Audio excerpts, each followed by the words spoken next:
चलो बेटा आपको ये निकालो किताब निकालो।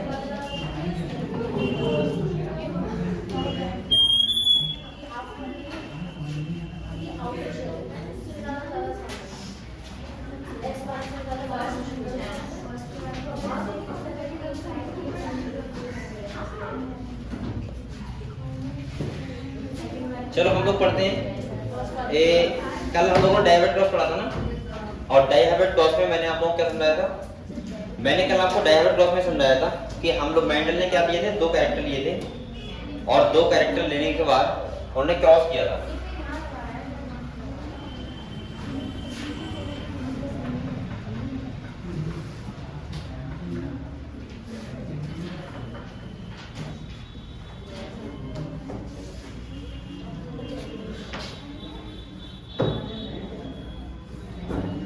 कल हम लोगों ने डाइहेब्रेट क्रॉस में क्या पढ़ा था बताओ? मैंने कल आपको ये बताया था कि दो कैरेक्टर्स को लेके क्रॉस कराया था। दो कैरेक्टर मतलब कौन कौन से थे बेटा? राउंड, सीट शेप और सीट कलर। ठीक है, एक तो लिया था मेंडल ने, मैं एक बार फिर सुना रहा हूँ आपको, समझ लो थोड़ा सा। एक तो लिया था सीट शेप और दूसरा लिया था सीट कलर। ठीक है,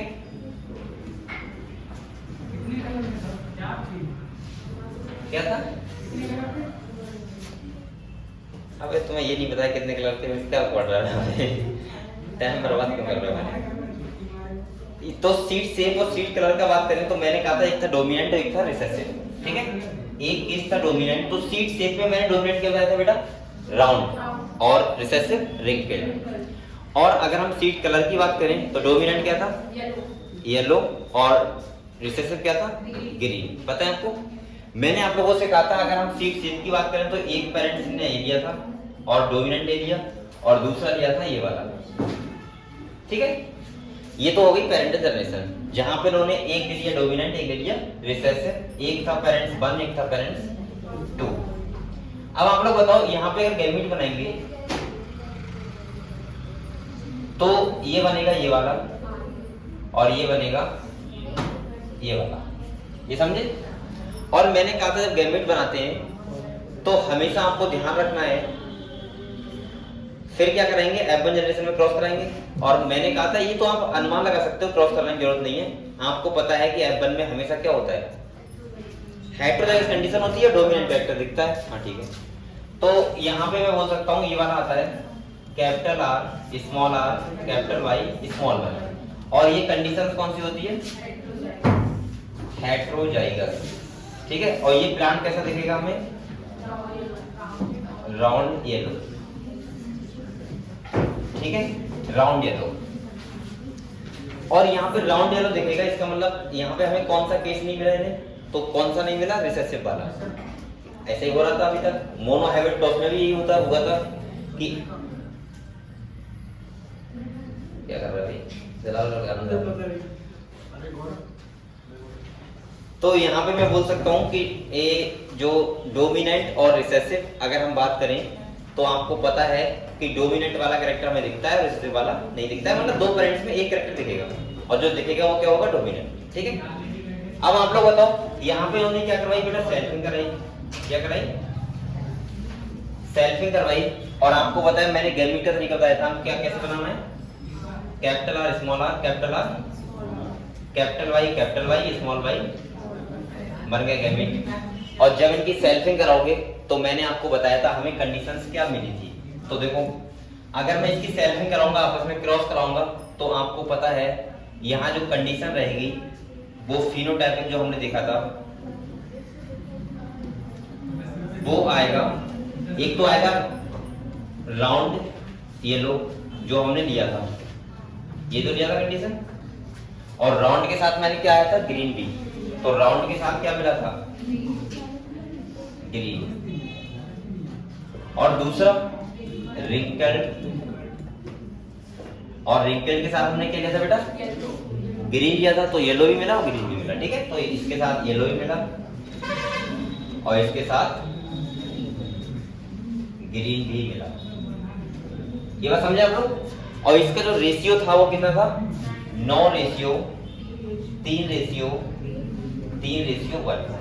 ये हम लोगों ने कल देखा था डाइहेब्रेट क्रॉस, और यहाँ पे हमें देख के पता लगा कि डाई हैबिट का मतलब क्या होता है। भाई दो कैरेक्टर को लेके इन्हें देखा था। अब एक पेरेंट्स ने कौन सा लिया बेटा, राउंड येलो, और एक पेरेंट्स कौन सा लिया था, लेकिन इन्हें राउंड के साथ ग्रीन भी मिला और रिंकल्ड के साथ येलो भी मिला। इससे साफ साफ साइंटिस्ट ने बताया था कि यहाँ पे जब भी कोई दो कैरेक्टर अगर पेरेंट्स के यहाँ ट्रांसफर बच्चों में होते हैं, इनहेरिट होते हैं, वो हमेशा इंडिपेंडेंस शो करते हैं, ना कि ऐसा था। ये वही केस हो गया ना जो मैं बताता हूँ आपको मदर और फादर में। जब हम दो दो कैरेक्टर देखते हैं तो ऐसा नहीं होगा कि बच्चा अगर फादर की तरह हो रहा है तो बिल्कुल फादर की तरह होगा, या मम्मी की तरह हो रहा है तो बिल्कुल फादर और मदर का दोनों का मिक्सिंग हो सकता है। समझ गए। तो एक कैरेक्टर दूसरे के ऊपर क्या शो करता है, डिपेंडेंट शो नहीं करता है, इंडिपेंडेंटली असॉर्ट होता है। और इसीलिए मेंडल साहब ने इसके बाद एक लॉ दिया था जिसमें बोला था लॉ ऑफ इंडिपेंडेंट असॉर्टमेंट। समझ गए। तो हम लोगों ने यहाँ तक पढ़ लिया है, लॉ ऑफ इंडिपेंडेंट असॉर्टमेंट पढ़ लिया था, और कल मैंने आपको ये सब समझाया था। इसके बाद हमने डायहैबिट क्लॉज पढ़ लिया, हम लोगों ने मोनोहैबिट क्लॉज पढ़ लिया, और इसके बाद मैंने आपको इनकम्प्लीट डोमिनेंस और कोडोमिनेंस ये समझा दिया। ठीक है।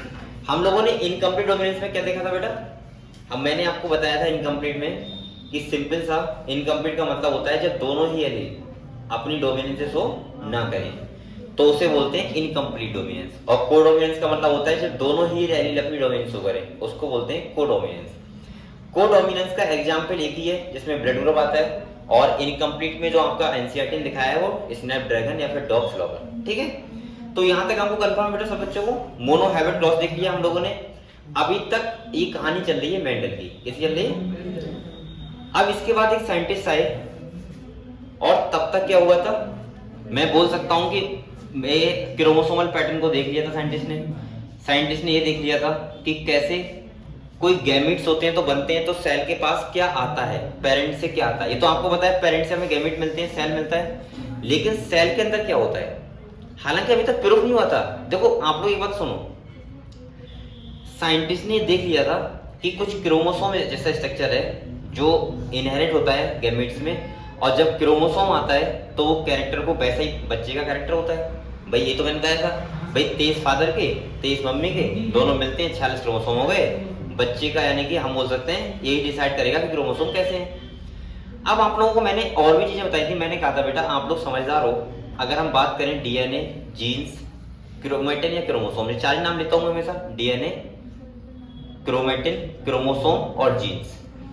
हम लोग अगर बोले तो मैं ये बोल देता हूँ कि जीन्स जो होता है वो किसी भी कैरेक्टर को इन्फ्लुएंस करता है। हमारे जैसे जीन्स होंगे बॉडी में वैसा ही कैरेक्टर होगा, वैसा ही उसका फिनोटाइप होगा। अब ये जीन्स कहाँ से आया भाई, मैंने आप लोगों से कहा था कि डीएनए के पास आपको पता है 6.6 इंटू 10⁹ मिलियन बेस पेयर है। अगर इतने 10⁹ बेस पेयर है, अगर इतने बेस पेयर हैं सोचो, तो मैं ऐसे बोल सकता हूँ कि इस बेस पेयर, अब ये तो आपको समझ में आता है कि डीएनए का सीक्वेंस ही तय करता है। अगर हम कभी गहराई में जाएं, जीन्स से भी गहराई में जाएं, तो होते हैं नाइट्रोजनस बेस। क्या होते हैं, और नाइट्रोजनस बेस ही डिसाइड करते हैं, उसका सीक्वेंस डिसाइड करता है कि हमारा फिनोटाइप कैसा होगा।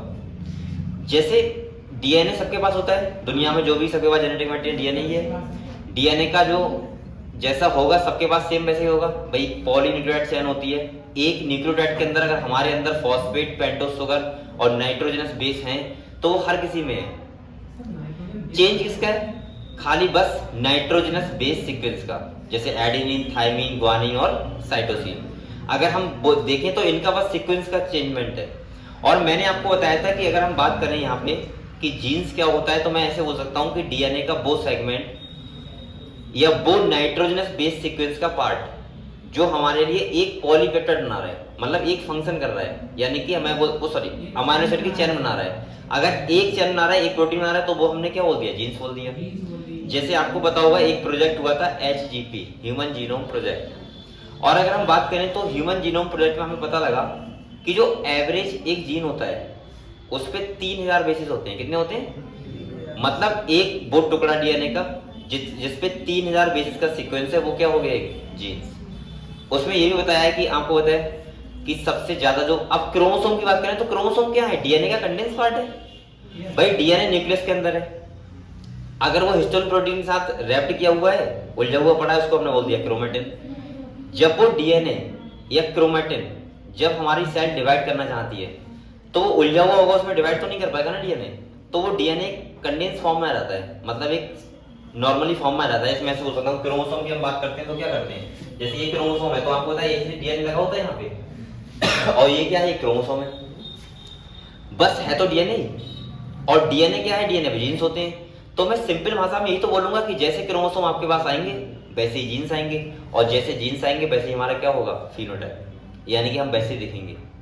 भाई एक अगर मैं बात करूं जैसे सबसे कम, अगर हम बात करें सबसे कम जीन्स किस क्रोमोसोम में होते हैं तो होता है 231 जीन होते हैं, और सबसे ज्यादा जो होते हैं वो होते हैं क्रोमोसोम नंबर 1 जिसपे होते हैं 2968 जीन्स।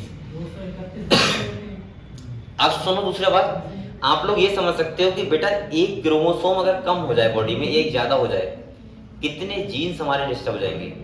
इतने जीन्स अगर नहीं होंगे तो उतने फंक्शन नहीं होंगे, समझ गए आप लोग। तो यहाँ पे जो अब हमें पढ़ना है वो क्या पढ़ना है कि बेसिकली अब साइंटिस्ट थे टीएच मॉर्गन, उन्होंने ड्रोसोफिला मेलानोगास्टर को लिया और उन्होंने एक्सपेरिमेंटली प्रूफ किया कि जो कैरेक्टर है इनहेरिटेंस के वो कैसे शो हो रहे हैं। उन्होंने ये देखा कि मेंडल ये बात ठीक कह रहे हैं कि हाँ ऐसा होता है, बिल्कुल बात ठीक है, लेकिन उन्होंने देखा कि सब में ऐसा नहीं होता है। अगर कहीं पे लिंकेज अगर मिल गया दो जीन्स के बीच में तो वहां पे पेरेंटल टाइप बहुत ज्यादा होगा और रिकॉम्बिनेशन क्या होगा, कम। सिंपल भाषा में आपको बताऊं क्या होता है। देखो बेटा मान के चलो एक नाम आप लोग यहां पढ़ोगे इस टॉपिक में, लिंकेज। क्या पढ़ोगे, क्या कह रहा है, हाँ एक्स पे नहीं बता, बाई बता दे 231 सब। एक्स का मुझे नहीं पता, सब जीन्स में पता ना किस पे कितने हैं, लेकिन सबसे ज्यादा सबसे कम वो किताब लिखा हुआ है मैंने।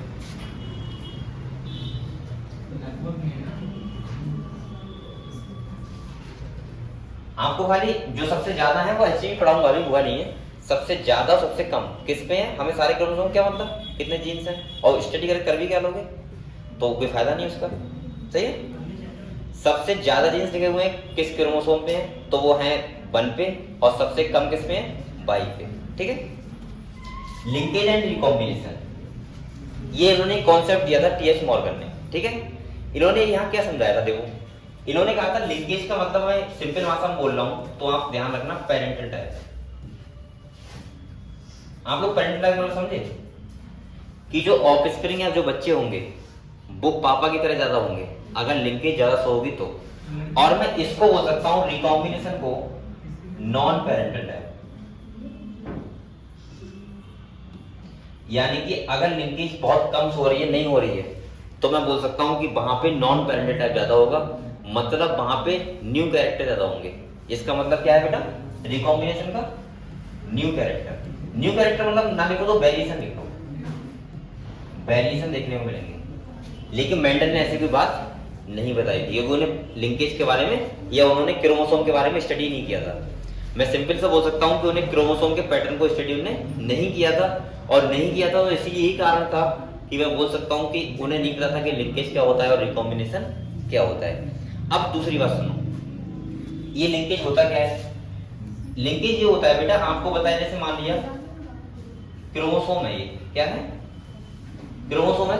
आपको बताया क्रोमोसोम में क्या होता है, डीएनए होता है ये, और डीएनए के सेगमेंट को क्या बोलते हैं, जीन्स बोलते हैं। आपको बताया वहां एलील होते हैं, जैसे हमने देखा था capital T small T, capital T ऐसे देखा था। तो ऐसे ही मान लो मैं यहाँ पे जैसे ऐसे बना दे रहा हूँ, ये क्रोमोसोम है, मैं मानता हूँ कि यहाँ पे एक है कैपिटल ए और इधर है स्मॉल ए, और यहाँ पे बी और यहाँ पे स्मॉल बी, सही है। अगर ये लिंकेज शो करेंगे तो बेटा ये दो जीन्स बहुत पास होंगे, और बहुत पास होंगे तो एक के साथ एक अपने आप चलाएगा, किसमें, ऑफ स्प्रिंग में।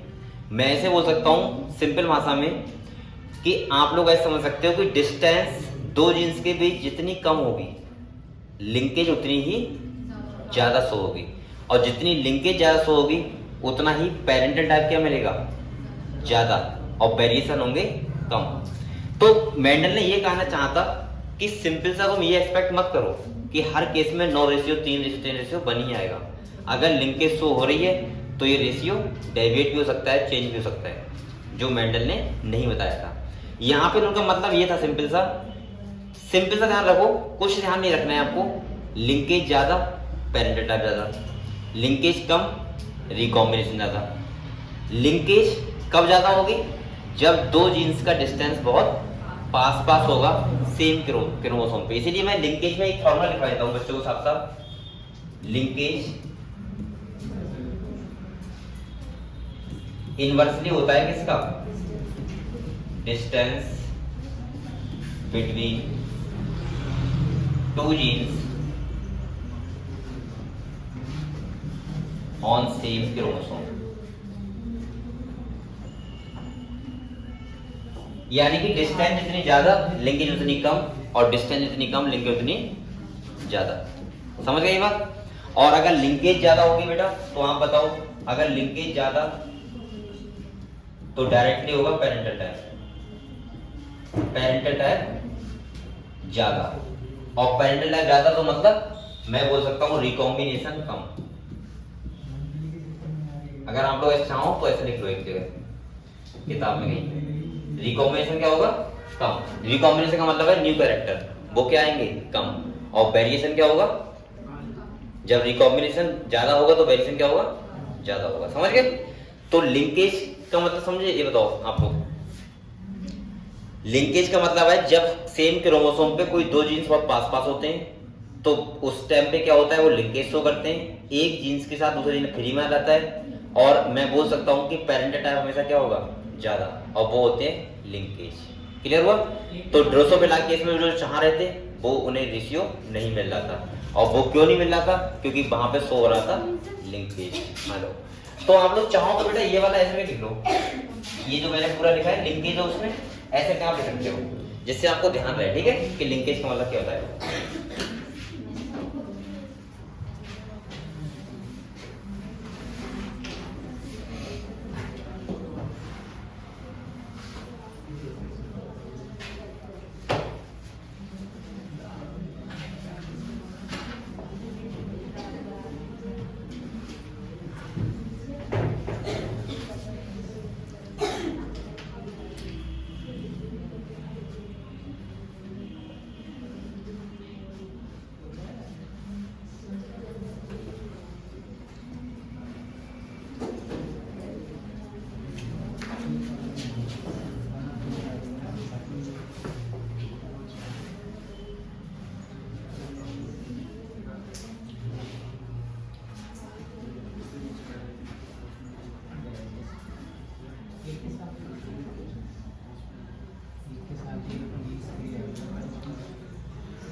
ठीक है? नहीं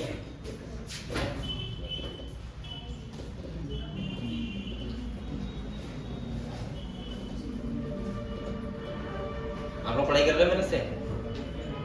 आज केमिस्ट्री टेस्ट हुआ था, केमिस्ट्री का हो गया? ठीक हुआ? कैसा हुआ?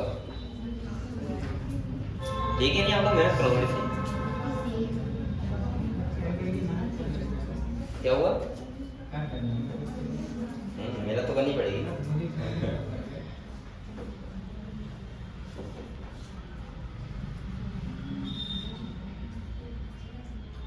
आस्था कौन है? आस्था?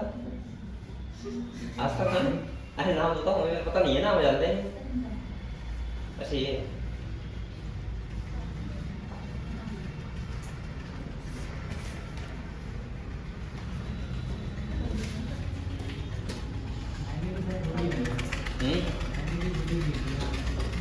अरे मैं उसकी बात नहीं कर रहा हूँ, उससे क्या मतलब? तुम किसी मत पूछना, उससे क्या है?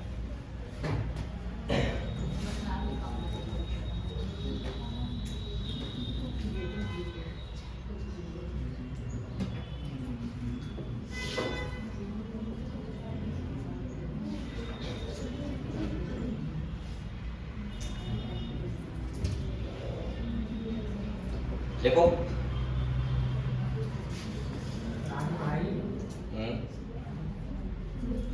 आप लोग टेस्ट हो रहे हैं तो नंबर अच्छे से लेके आओ। तो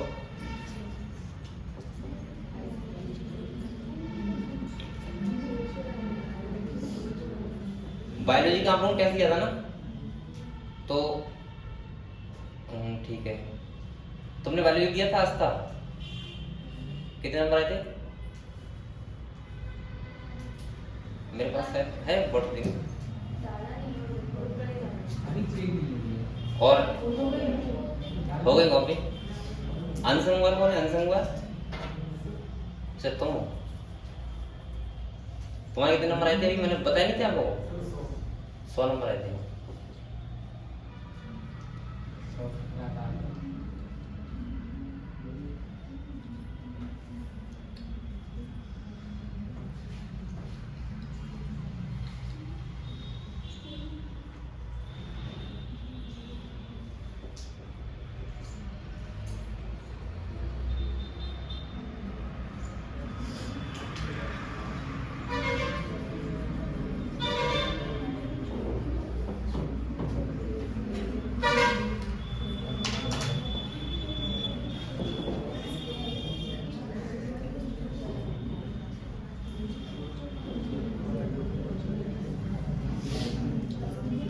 अब बेटे जो आपका टेस्ट होगा फुल लेंथ होगा, ठीक है? फर्स्ट ईयर का सही है। अभी एक चैप्टर का होगा तो आपके इतने कम नंबर आ रहे हैं, जैसे इसकी 100 नंबर आए जा रहे हैं। फिर मेहनत पढ़ाई करो बेटा खुद से, सही मेहनत कर लो बेटा। और मैंने रेस्पिरेशन में लिया था खाली, बहुत सिंपल चैप्टर था। आपके कम से कम 200 प्लस नंबर तो आती है सब बच्चों के। जब भी हो आप लोग मेहनत करो। अब ऐसे तो मुझे भी नहीं पता है, जब ऊपर से आता है होता है।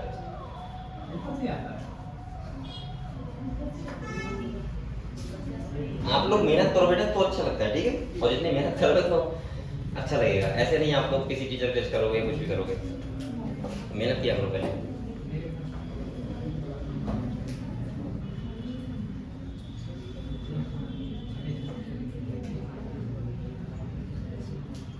ये लिख लिया? तो हम लोग बात करते हैं लिंकेज और रिकॉम्बिनेशन और किताब पढ़ते हैं, ठीक है? टीएच मॉर्गन वाले पढ़ते हैं। टीएच मॉर्गन ने साहब ने क्या क्या कहा था और ड्रोसोफिला मेलानोगास्टर को क्यों चूज किया था। मैंने आप लोग ये बताया था कि ड्रोसोफिला मेलानोगास्टर को चूज क्यों किया था। जैसे आप लोग बताओ, अगर मेंडल ने पी प्लांट को किया था तो क्यों किया था, उसका रीजन था। जैसे पी प्लांट में वही कंट्रास्टिंग कैरेक्टर देखने को मिल रहे थे। पी प्लांट का लाइफ स्पैन बहुत कम था। तीसरा मैं बोल सकता हूँ कि जो पी प्लांट था वो आसानी से ग्रो करवा सकते हैं।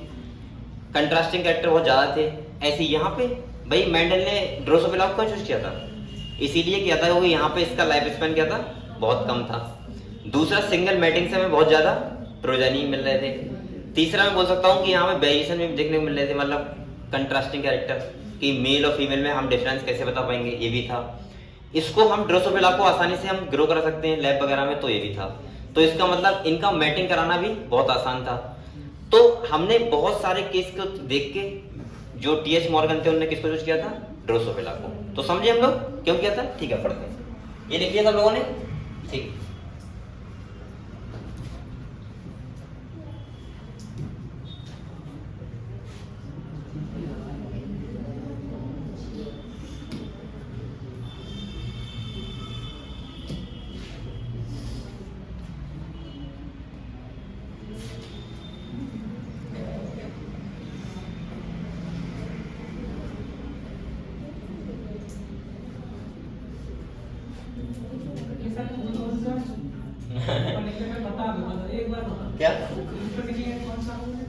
क्या क्या क्या बताओ? Flower flower dog flower snap dragon. Sir इसके बराबर वो लिखा है एंटी राइनम, वो उसका ही नेम है या कोई दूसरा है? कौन सा? ये स्नैपड्रैगन लिखा तो यहाँ पे स्नैपड्रैगन और एंटी राइनम तो उसका वो बॉटनी का नेम होगा, है कहाँ है? इसी में लिखा है पब्लिक करके। अच्छा ये, हाँ इसका बॉटनी का नेम है, या वही याद कर लो। ये एंटीनम बोल सकता है, आ सकता है ना? हाँ। चलो यहाँ से पढ़ते हैं हम लोग क्रोमोसोमल थ्योरी ऑफ इनहेरिटेंस, ठीक है? समझते हैं यहाँ से। बेटा यहाँ पे जो कह रहा है Mendel publish his work on inheritance of character in 1865। Mendel ने जो अपना इनहेरिटेंस का कैरेक्टर दिया था वो कब दिया था, 1865 में। और कह रहे हैं बट फॉर सेवरल रीजन, बहुत सारे रीजन थे जिससे उनका बेटा जो वर्क था वो कैसा पब्लिश नहीं हो पाया और लोगों तक नहीं पहुंच पाया। अगर कोई एक्सपेरिमेंट कर रहा है और उसका एक्सपेरिमेंट उसके घर तक ही रह रहा है तो फिर क्या फायदा, जब लोगों को पता ही लगेगा, लोग कैसे पहचान पाएंगे। सही है? तो इसका मतलब इसका रीजन क्या था, क्योंकि उस टाइम पे कम्युनिकेशन बहुत ज्यादा इजी नहीं था। ये कब की बात है, सोचो तो पहले 1865 1900 की बात चल रही है, उस टाइम पे तो फोन भी नहीं होंगे। फोन का मतलब है कि खाली तुम समझ सकते हो मुंह से बोल के, बस किसी को भेज भी नहीं सकते कि भाई ये देखो ये व्हाट्सएप पे भेज रहा हूँ, जज करो ये ठीक है या बेकार है। इस टाइम पे तो क्या था, तुम जाओ समझाओ, उसे समझ में आया तो ठीक है, नहीं आया तो कोई बात नहीं। दूसरा, अब क्या करते हैं हम लोग, वीडियो बना लेते हैं। जैसे मान लिया वीडियो बनाया और हमने भेज दिया कि मैंने ये एक्सपेरिमेंट किए और आप बताओ कि सही है गलत है, वो भी घर पे बैठ के देख लेगा कि हाँ ये सही है गलत है। वायरल हो जाता था। हाँ ठीक है, वायरल हो रहा है। इसके बाद मैं क्या कह रहा हूँ ना, तो मेन चीज ये है कि मैं ये कहना चाह रहा हूँ कि उस टाइम पे क्या होता था कि आपको बताना है, समझाना है, दूसरे व्यक्ति ने समझ लिया तो ठीक है तुम्हारे एक्सपेरिमेंट, नहीं समझा तो कोई बात नहीं। तो कम्युनिकेशन बहुत ज्यादा इजी नहीं था। और कह रहा है 1901 communication was not easy in those day and his work could not be widely published. Secondly his concept of genes, ये मैं बता दूं क्या, बता दिया था ना, कहां तक पढ़ा दिया बेटा, 3 सेंटेंस में ये यहां तक पढ़ा दिया। चलो अगले कह रहा है 1900 में 3 साइंटिस्ट आए थे, एक थे कौन से, डी ब्राइस, एक थे कोरेंस और एक थे सेचरमान। इनके नाम आपको ध्यान रखने हैं। अच्छा 3 साइंटिस्ट एक जगह और हैं, वो बताओ कहां पे हैं। मैकार्टी, एवेरी, मैक्लियोन, वो अभी हम पढ़ेंगे मॉलिक्यूलर वाले में, जहां पे वो क्या करेंगे, रेप्लिकेशन, जो मतलब वो था जो साइंटिस्ट ने बताया था, नहीं बायोकेमिकल नेचर में जो गिरफ्त एक्सपेरिमेंट था उसको करवाया था हमने, ठीक है। तो वो भी 3 साइंटिस्ट है, ये भी 3 साइंटिस्ट, ध्यान रखना। वहां पे मैकार्टी, एवेरी, मैक्लियोन, और यहाँ पे कौन है, डी ब्राइस, कोरेंस एंड सेचरमान, ये भी 3 साइंटिस्ट हैं, ठीक है। अच्छा इनका रोल वहां पे भी है, डी ब्राइस का, मैं आपको कहा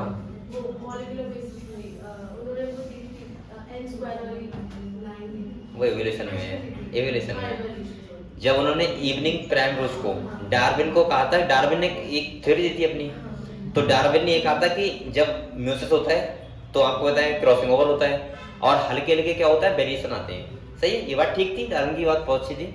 लेकिन साथ में इन्होंने क्या कहा था, इन्होंने बताया था कि जब म्यूटेशन कॉन्सेप्ट दिया था इन्होंने कहा था जब एक स्टेप में एकदम से बहुत तेज म्यूटेशन होता है, समझ रहे हो, तो धीरे धीरे नहीं होता है, वो एक टाइम में ही एक झटके में पूरा स्पीशीज चेंज हो जाता है, तो वो ये नहीं बताया था, ठीक है। चलो वहां बात करेंगे, मैं फिर से ध्यान दिलाऊंगा आपको, वो हम पढ़ेंगे इवोल्यूशन में, ठीक है, कि कैसे करके नए स्पीशीज बनते हैं। भाई अगर इतने सारे स्पीशीज हैं तो कुछ ना कुछ तो हुआ होगा, मैं इवोल्यूशन में पूरी डिटेल आपको बताऊंगा, ठीक है, अच्छे से। यहाँ पे कह रहा है बेटा a rediscoverment result on the inheritance of character also by this time due to advancement in microscopy that were taking place, scientists were able to carefully observe cell division। अच्छा ये साइंटिस्ट उनकी बात क्यों समझ पाए थे, क्योंकि इन्होंने क्रोमोसोमल पैटर्न को समझ लिया था। और बेटा जब क्रोमोसोमल पैटर्न को इलेक्ट्रॉनिक माइक्रोस्कोप आ गया था, और जब इलेक्ट्रॉनिक माइक्रोस्कोप आ गया और क्रोमोसोमल पैटर्न को समझ लिया, तो इसका मतलब सिंपल सा है, आदमी समझ जाएगा कि क्रोमोसोम ही आ रहा है। हालांकि सेकंड चैप्टर में फिर बताऊंगा आपको डीएनए जेनेटिक मटेरियल है, कैसे प्रूफ हुआ था, अभी साइंटिस्ट को नहीं पता था डीएनए ही जेनेटिक मटेरियल है, लेकिन बाद में इन्होंने ये समझ लिया था कि कुछ तो है ऐसा जो एक सेल से डॉटर सेल में जा रहा है और कहीं ना कहीं वही कैरेक्टर को लेके आ रहा है। एक बात और है, आप लोग तो सोचो, अभी तक हम लोग इतनी देर जब तक पढ़े पूरी बायोलॉजी से पढ़े, स्टार्टिंग की है, क्या हमने कभी बात किया है कि पेरेंटल सेल से डॉटर सेल में माइटोकॉन्ड्रिया का नंबर कितना आया, गोल्जी बॉडी कितना आया, नहीं किया ना। खाली हमने बात किसकी की, डीएनए की या फिर क्रोमोसोम की। तो सिंपल सा मतलब है कि हम क्रोमोसोम ही कैरेक्टर को लेके आते हैं। और मैंने हमेशा कहा है आप लोगों से, जो मेन हमारी सेल का या पूरी सेल का जो कंट्रोलर होता है, या मैं बोल सकता हूँ ब्रेन होता है, जैसे हमारी बॉडी का ब्रेन, अगर आपसे बोला जाए कि बताओ ब्रेन और सेल कौन होगा, तो बताओ क्या होगा, न्यूक्लियस। या हम बोल सकते हैं कंट्रोलर ऑफ द सेल कौन होगा, न्यूक्लियस। क्यों बोलते हैं न्यूक्लियस को, शायद ना, न्यूक्लियस के पास जेनेटिक मटेरियल है, यानी कि डीएनए है, क्रोमोसोम है। तो मैं ऐसे बोल सकता हूँ, क्यों बोलते हैं, क्योंकि न्यूक्लियस के पास है क्रोमोसोम।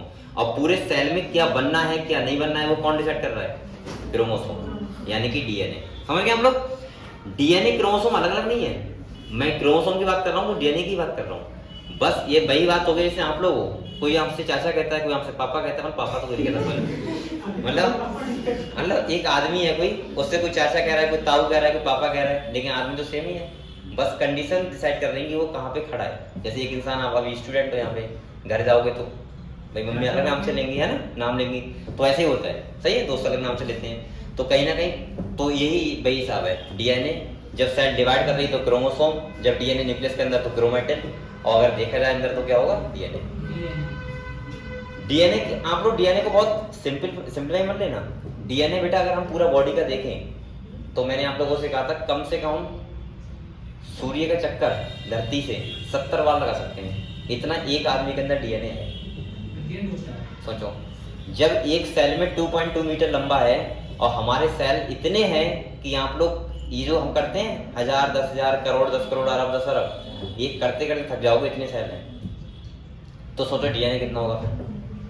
तो ये डीएनए एक नॉर्मल चीज नहीं है, ये पूरा हमारा बॉडी का, फिर देखो कितना ज्यादा तरीके से एक्यूरेट है, 100% एक्यूरेसी आती है। अगर एक सेल दूसरे में डिवाइड हो रहा है तो बिल्कुल ठीक ठीक डीएनए आता है। समझ गए आप लोग। तो डीएनए के बारे में तो इनको सेल डिवीजन इन्होंने स्टडी किया था, तो इन्होंने देखा था कि न्यूक्लियस के अंदर क्रोमोसोम होता है, और क्रोमोसोम है तो क्रोमोसोम ही जा रहा है किसमें, गैमीट में, और वही कैरेक्टर क्या कर रहा है, ट्रांसफर कर रहा है। अगले कह रहा है बेटा दीज वर कॉल्ड क्रोमोसोम, और कह रहा है बेटा by 1902 the chromosome movement during meiosis had been work out, और उन्होंने म्यूसिस को भी पढ़ लिया था। अब जो आदमी म्यूसिस और माइटोसिस समझ जाएगा तो वो मेंडल के एक्सपेरिमेंट भी बहुत अच्छे समझेगा, और वो काफी नई बातें भी बता देगा, क्योंकि पूरी सेल का मेन तो यही था फोकस, क्रोमोसोम। और जब ये समझ लिया उस लोगों साइंटिस्ट ने, फिर नए नए चीजें होने लगी। अगले कह रहा है बेटा, हाँ अगले कह रहा है chromosome movement during meiosis had been work out. अब अगले दो साइंटिस्ट हैं, एक सूटोन है, कौन से, Boveri, noted that the behaviour of chromosome was parallel to the behaviour of genes, और कह रहा है एंड यूज क्रोमोसोम मूवमेंट। अब ये बेटा आप लोग अंडरस्टैंड करो, इससे इंपॉर्टेंट है, वो आपसे पूछ सकता है कभी भी कि सूटोन और बोवेरी का काम क्या था। तो उन्होंने क्या बताया कि जीन्स और क्रोमोसोम कैसे वर्क करते हैं, पैरेलल। आप लोग बेटा खुद बताओ, मैं आपसे एक बात पूछूंगा, आप लोग मुझे खाली इतना बताओ,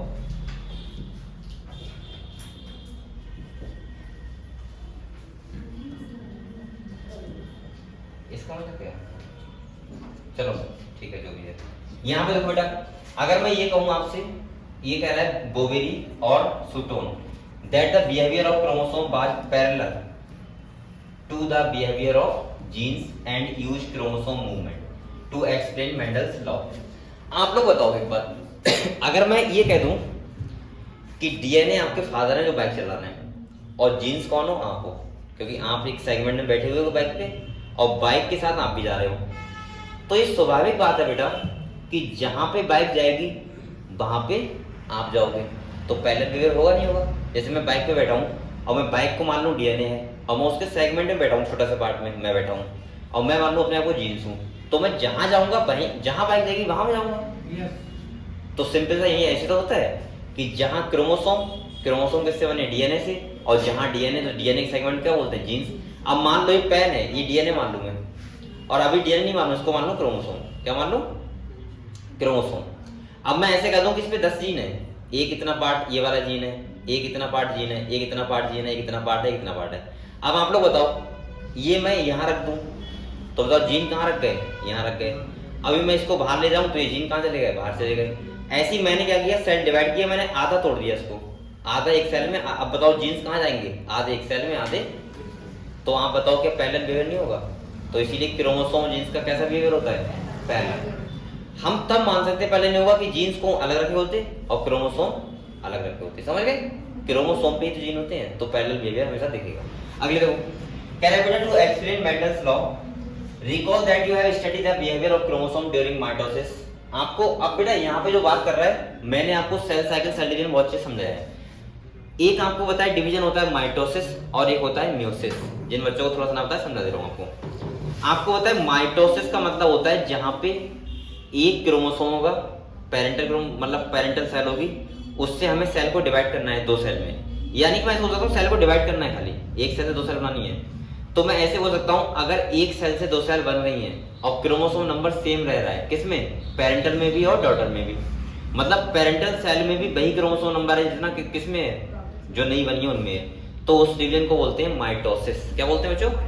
और म्यूसिस का मतलब होता है कि जब एक पेरेंटल सेल है उससे सेल बनी और क्रोमोसोम क्या हो जाए, आधे, क्या हो जाए, आधे, तो उसमें बोलते हैं उस डिवीजन को हम लोग मियोसिस।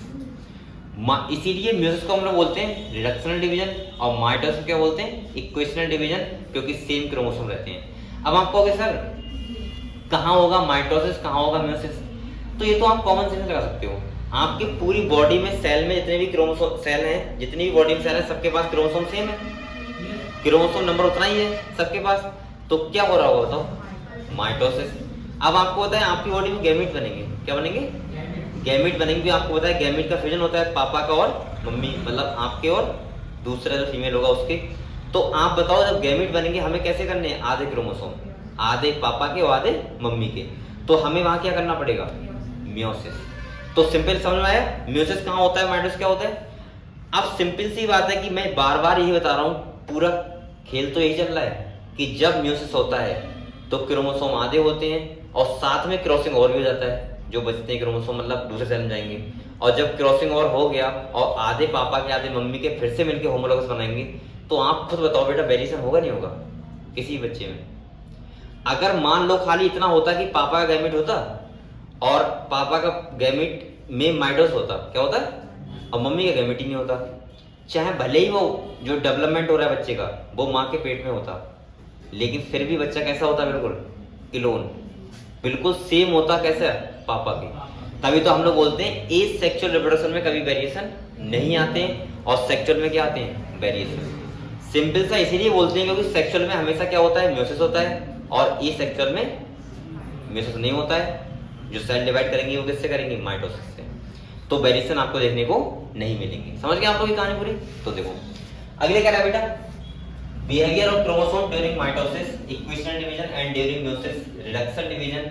कह रहा है the important things to remember are that chromosomes as well as genes occurs in pair. ये किस में होते हैं, हमेशा पेयर में होते हैं। तभी तो मैं आपसे एक बात कहता हूं कि आप लोग इवन बोला करो 46 क्रोमोसोम है, आप लोग बोला करो 23 पेयर है। ये बात ज्यादा ठीक है, मैं ये नहीं कह रहा हूँ 46 आप गलत बोलोगे, वो भी ठीक बोलोगे, लेकिन 23 पेयर बोलोगे तो ज्यादा अच्छा लगेगा।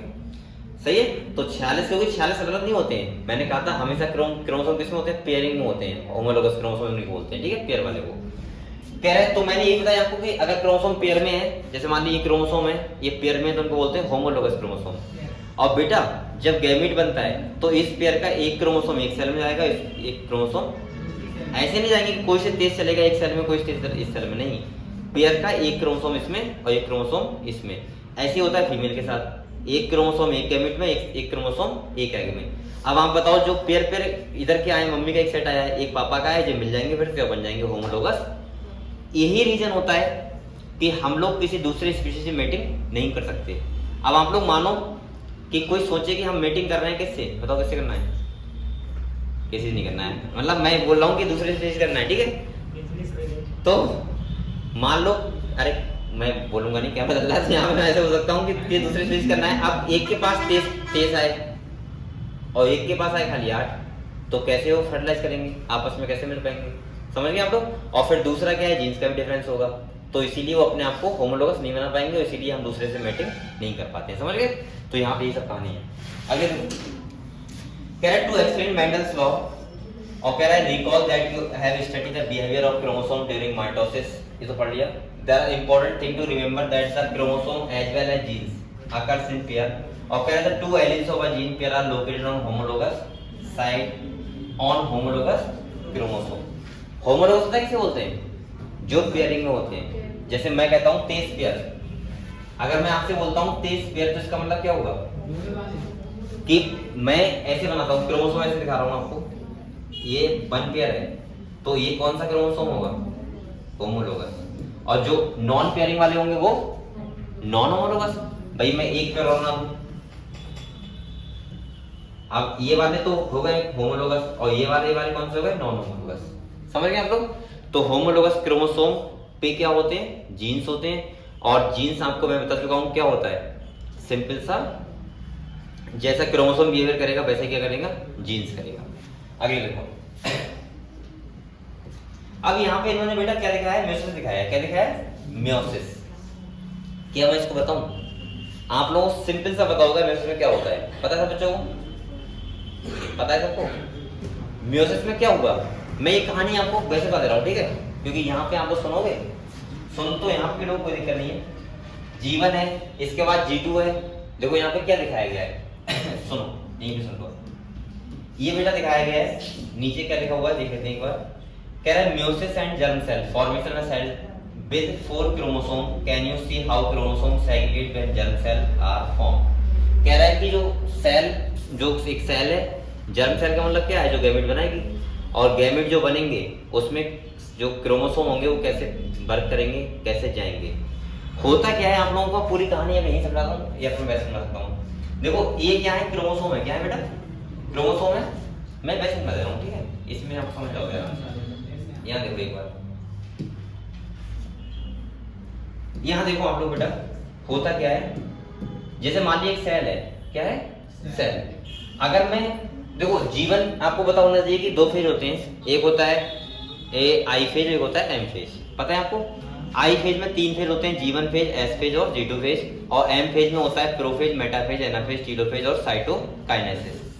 हम लोग ऐसे बोल सकते हैं कि जो प्रो, मेटा, एना, टीलो होता है उसको बोलते हैं कैरियोकाइनेसिस, और उसके बाद होता है साइटोकाइनेसिस। जीवन एस G2, आपको पता है कि एस फेज में एक फेज होता है डीएनए, वो एक स्टेज होती है डीएनए रेप्लिकेशन, पता है आपको। और दूसरा मैंने कहा था कि जब प्रोफेज स्टार्ट होता है तो वहां से हमें क्रोमोसोम देखने को मिलते हैं। लेकिन मान लो अगर मैं जीवन में क्रोमोसोम बनाता, ये आपको अभी बना दे रहा हूँ कैसे होंगे, हालांकि होंगे नहीं, होंगे कब, प्रोफेज में आके देखेंगे हमें, कब, मेटाफेज में अच्छे तरीके से। अब ये बोलते भी हैं बेस्ट स्टडी क्रोमोसोम करनी है तो कौन सा फेज होगा, मेटाफेज। लेकिन अगर मैं मान लूं कि जीवन में बन गए क्रोमोसोम, तो पता है कैसे होंगे, यहाँ देखो बेटा, ये सेल है, अब मैं दिखा रहा हूं आपको क्रोमोसोम कैसे होंगे, वो ऐसे होंगे उस टाइम पे अगर बनाए जाए तो। मान लो ये 4 क्रोमोसोम है, कितने, 4, और मैं मान चलता हूँ 24 पेयर है, ठीक है। हम मान लेते हैं ये होमोलोगस क्रोमोसोम पेयरिंग में है, और मैं ऐसे बोल सकता हूँ कि 23 पेयर है, यानी कि यहाँ पे कितने क्रोमोसोम है, 46, कितने हैं बेटा।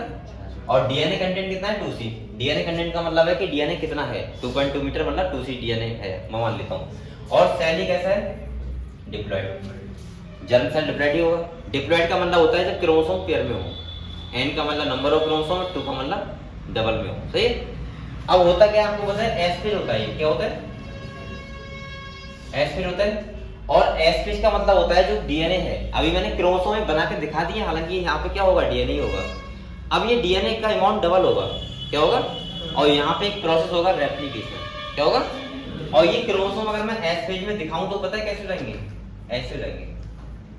ये हम पूरी फिल्म नहीं सुनाऊंगा, खाली स्टार्टिंग सुनाऊंगा, जुड़ नहीं जाते हैं कभी। ये क्रोमेटिड डबल हो गया, यानी कि डीएनए का अमाउंट डबल हो गया, समझे बात को। मतलब एक था, एक प्लस हो गया, एक था, एक प्लस हो गया, एक था, एक प्लस हो गया, एक था, एक प्लस हो गया, मतलब क्रोमेटिड बढ़ गए, समझ गए आप लोग। यानी कि डीएनए अमाउंट कितना हो गया, डबल। अब समझ गए आप लोग यहाँ पे कहानी। बेटा एस के बाद G2 होगा, प्रोफेज होगा, बन जाएंगे जैसे अभी यहाँ बने हुए। अब मेटाफेज में क्या होता है, यहाँ देखो, ये वाले आधे क्रोमोसोम एक सेल में चले जाते हैं और आधे क्रोमोसोम दूसरे सेल में चले जाते हैं।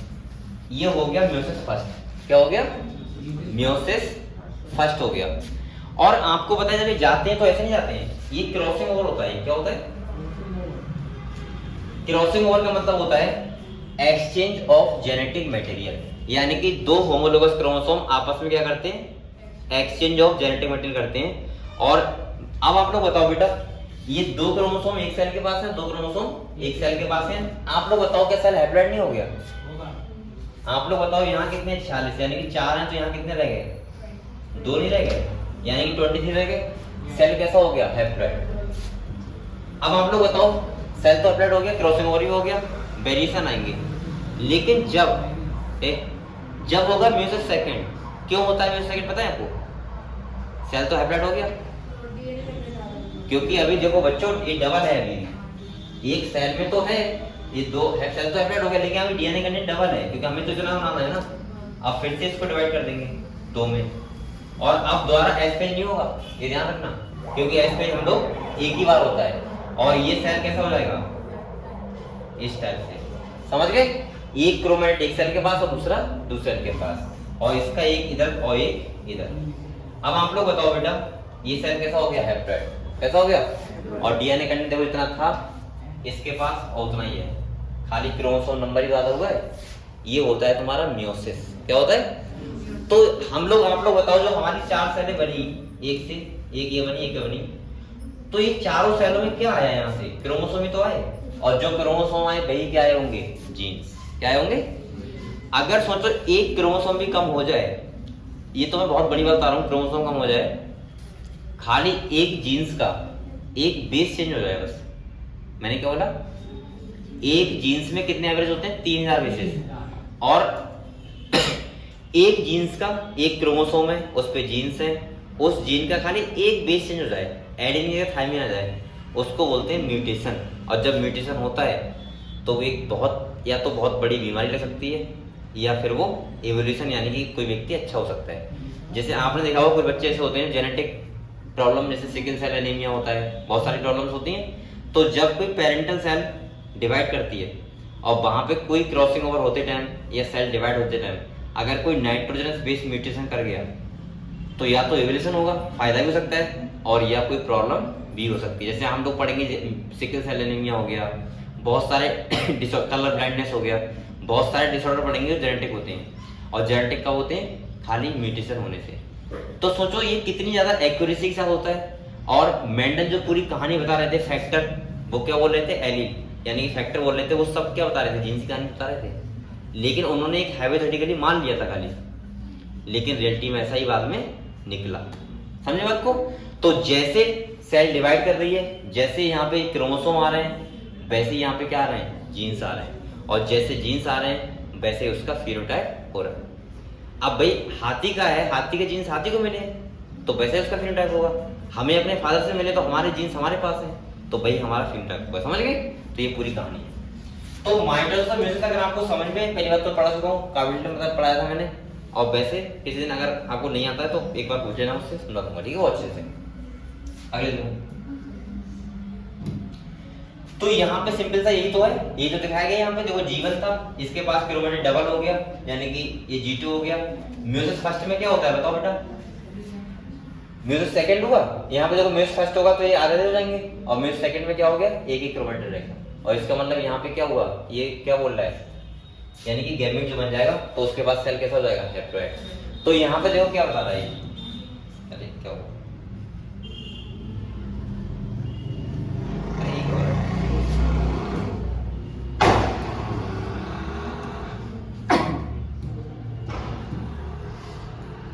अब यहाँ पे क्या दिखा रहा है बेटा कि पैरेलल बिहेवियर किसका है? जीन्स का और क्रोमोसोम का।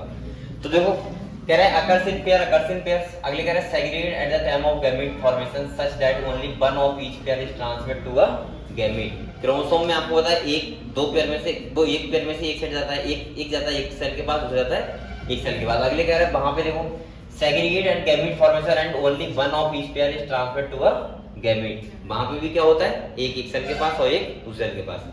अगले कह रहा है independent pair segregate independently of each other, और कह रहा है one pair segregate independently of another pair.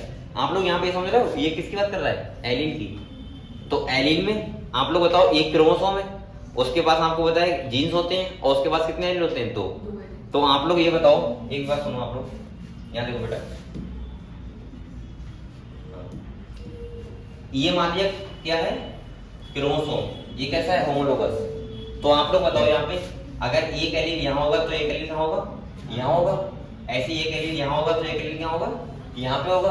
अब जब गैमीट बनेगा तो ये वाला क्रोमोसोम किस सेल में जाएगा? इस वाले सेल में। एक क्रोमोसोम जाएगा इस वाले सेल में, तो एलील भी तो जाएगा, तो ये पेयर किसकी तरह जाएगा? ये तरह जाएगा, और ये वाला पेयर की तरह जाएगा ये। तो ये कहना चाह रहा है कि क्रोमोसोम और एलील कैसा बिहेवियर शो करते हैं? पैरेलल। कैसा करते हैं? पैरेलल। क्लियर हुआ? क्योंकि क्रोमोसोम पे क्या होते हैं? एलील होते हैं, और वही क्या होते हैं? जीन्स होते हैं। क्लियर? क्या मतलब? कौन सी? नीचे करो। कौन सी टेबल है? हाँ कौन सी? ये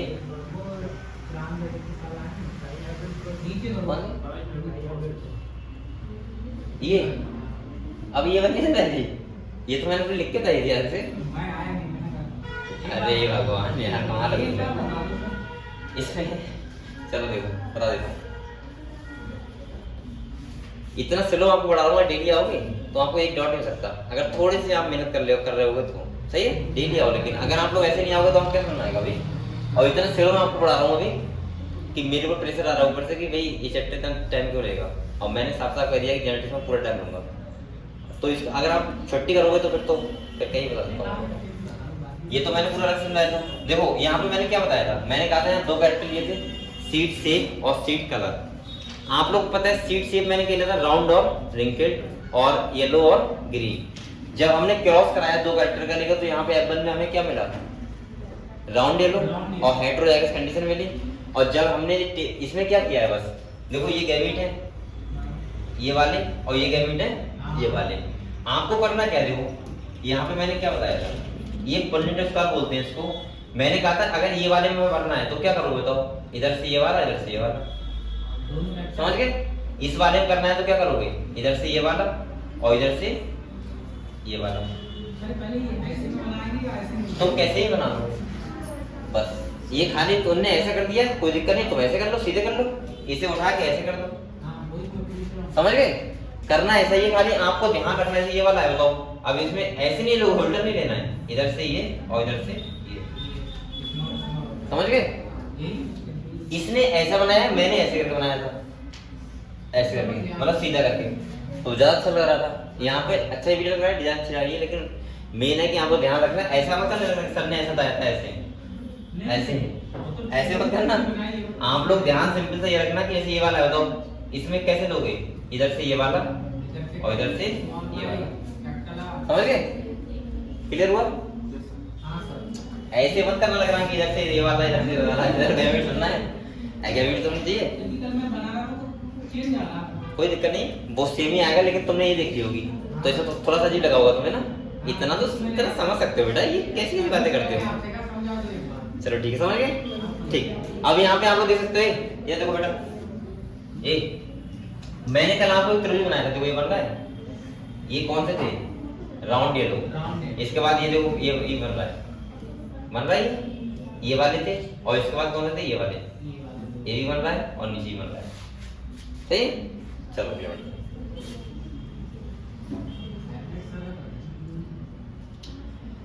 तो यहाँ पे देखो ये समझ गए आप लोग बेटा, ये वाली टेबल इंपॉर्टेंट है, क्रोमोसोम और एलील में पैरेलल बिहेवियर पर क्लियर हुआ। तो दोनों पेयर में होते हैं, ये भी क्लियर है। दूसरा कह रहा है segregate time of gamete, gamete बनता है तो अलग अलग सेल में जाते हैं, ये भी सही है। अगले कह रहा है independent pair segregate independently of each other, और वहां पे कह रहा है one pair segregate independently of another pair, clear. अब हम लोग अगली बात करते हैं बेटा। अब देखो यहाँ पे क्या बता रहा है, ये वही बता रहा है कि कैसे होता है ये possibility 1 possibility second same pole meiosis first और मेयोसिस सेकंड, एक पूरी कहानी बता रहा है वही वाली, ठीक है, मेयोसिस वाली। तो यहाँ पे आपको वो नहीं है, यहाँ से स्टार्ट करते हैं, ठीक है। तो आप लोग मेयोसिस से समझते हो तो इसका मतलब ये समझ गए हो बहुत अच्छे से कि जैसे क्रोमोसोम जाते हैं वैसे ही क्या होता है उसका बिहेवियर होता है। अब देखते हैं अगले, ये क्या है, एक ड्रोसोफिला, क्या है ये, देख लिया आपने। और यहाँ बेटा ए वाला है मेल और बी वाला क्या है, फीमेल। आप लोग बताओ, हमने दो केस देखे हैं, यहाँ पे उल्टे देखे हैं। यहाँ पे भी मेल कैसा होता है, पंख छोटे होते हैं, फीमेल क्या होते हैं, बड़े। तो आप लोग बताओ, और हमने कहाँ देखा था, एस्केरिस, वहां भी मेल कैसा होता है, छोटा, और फीमेल क्या होता है, लंबी होती है। हम लोगों के लिए अप्रोच चल रहे हैं, ठीक है। हम लोगों में क्या होता है, क्या होता है, मेल लंबा, अरे स्वाभाविक बात है भाई कि मेल शादी होती है तो मेल लंबा ही होता है और फीमेल क्या होती है, छोटी। ऐसा आपने कोई कैसे देखा है फीमेल लंबी और मेल छोटा है, बहुत एक्सेप्शन रहे होंगे, बहुत पता नहीं होंगे, कहाँ देखे, मैंने तो आज तक नहीं देखा ऐसा। मैंने बराबर वाले तो देखे हैं, पूरे बराबर होगा, लेकिन ऐसा नहीं देखा फीमेल इतनी लंबी और मेल इतना छोटा है। तुमने कहाँ देख ली भाई, तो पहले के होंगे लोग, अभी भी है।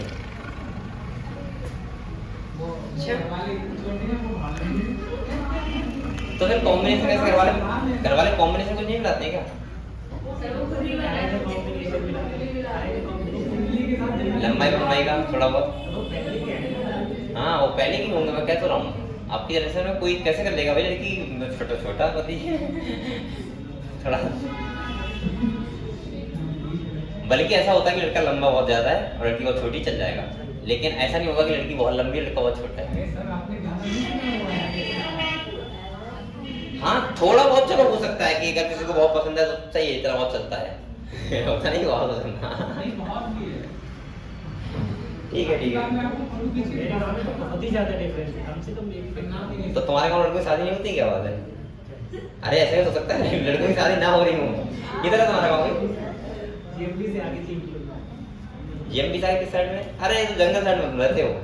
इधर का थोड़ा मैं बताऊँ, वैसे मैं ये नहीं कर रहा हूँ गाँव बेकार हुआ तुम्हारा, लेकिन मुझे ऐसा लगता है कि इधर साइड में लोग डरते हैं थोड़ा सा कहते हैं मैं बहुत लड़ाई की, कि जंगल साइड है ना इधर, जंगल साइड है, खेती भी थोड़ी, खेती अच्छी होती है तुम्हारे इधर? बहुत ज्यादा उपजाऊ जमीन है। फिलहाल मैं ये बोलना चाह रहा हूँ कि अब ये मत करना कि किसी के गांव निकल आए यहाँ कितने बच्चे बैठे हैं। मैं अपने दोस्त का ही बता रहा हूँ, दोहाजी के साइड में उसका घर है, उस साइड में। तो मेरा तो इधर साइड में, बरली साइड में, इस साइड में, नवाबगंज से साइड में, तो इधर तो आपको पता है अच्छा का सब कुछ है, बाटले भी अच्छा है, सब कुछ ठीक है। लेकिन उधर साइड में मैं गया था पहली बार, क्योंकि मेरा कोई रिलेशन नहीं है उधर साइड में। मेरे सारे रिलेशन है इस रोड से, जो है ये वाला नवाबगंज वाला, बरेली के लिए जाते हैं, इससे और नैनीताल वाला है बैडी वाला, उसके बीच में सारे रिलेशन है ना, उस साइड है ना इस साइड है, समझ रहे हो, सारे के सारे। तो एक दो इलेक्शन हो सकता है उस साइड में, लेकिन इस साइड में बिल्कुल नहीं है।